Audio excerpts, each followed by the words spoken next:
राज्य सरकारनं आज कर्जमाफीची घोषणा केली, परंतु या घोषणेनं आम्ही समाधानी नाहीये।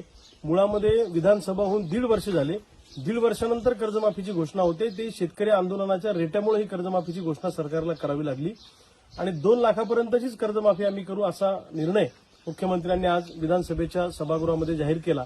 आमचं म्हणणं आहे की किमान 5 लाखापर्यंतच्या शेतकऱ्यांचं कर्ज माफ व्हायला पाहिजे आणि कुठलेही जाचक अटी आणि निकष त्यात नको, सरसकट कर्जमुक्ती झाली पाहिजे अशी आम्हा सगळ्या शेतकऱ्यांची मागणी आहे आणि त्यामध्ये कुठल्याही अटी शर्तीविना ही कर्जमाफी झाली पाहिजे अशी आमची मागणी आहे।